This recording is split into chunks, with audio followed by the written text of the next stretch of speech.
ایک چوہا کسان کے گھر میں بل بنا کر رہتا تھا۔ ایک دن چوہے نے دیکھا کہ کسان اور اس کی بیوی ایک تھیلے سے کچھ نکال رہے ہیں۔ چوہے نے سوچا کہ شاید کچھ کھانے کا سامان ہے۔ خود غور سے دیکھنے پر اس نے پایا کہ وہ ایک چوہے دانی تھی۔ خطرہ بھانپنے پر اس نے گھر کے پچھواڑے میں جا کر کبوتر کو یہ بات بتائی کہ گھر میں چوہے دانی آ گئی ہے۔ کبوتر نے مذاق اڑاتے ہوئے کہا کہ جا، میرا مسئلہ نہیں ہے یہ۔ مایوس چوہے نے جا کر بکرے کو یہ بات بتائی اور بکرا ہنستے ہنستے ہوئے لوٹ پوٹ ہونے لگا۔ اسی رات چوہے دانی میں کھٹاک کی آواز ہوئی جس میں ایک زہریلا سانپ پھنس گیا تھا۔ اندھیرے میں اس کی دم کو چوہا سمجھ کر کسان کی بیوی نے اس کو نکالا اور سانپ نے اسے ڈس لیا۔ طبیعت بگڑنے پر کسان نے حکیم کو بلوایا۔ حکیم نے اسے کبوتر کا سوپ پلانے کا مشورہ دیا۔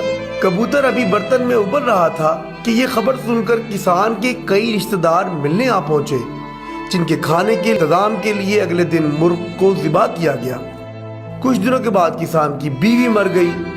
جنازہ و موت و ضیافت میں بکرا پروسنے کے علاوہ کوئی چارہ نہ تھا۔ چوہا دور جا چکا تھا، بہت دور۔ اگلی بار کوئی آپ کو اپنے مسئلے بتائے اور آپ کو لگے کہ یہ میرا مسئلہ نہیں ہے تو انتظار کیجئے اور دوبارہ سوچیں کہ ہم سب خطرے میں ہیں۔ سماج کا ایک عضو، ایک طبقہ، ایک شہری خطرے میں ہے تو پورا ملک خطرے میں ہے۔ ذات، مذہب اور طبقے کے دائرے سے باہر نکلیے، خود تک محدود مت رہیے، دوسروں کا احساس کیجئے۔ پڑوس میں لگی آگ آپ کے گھر تک بھی پہنچ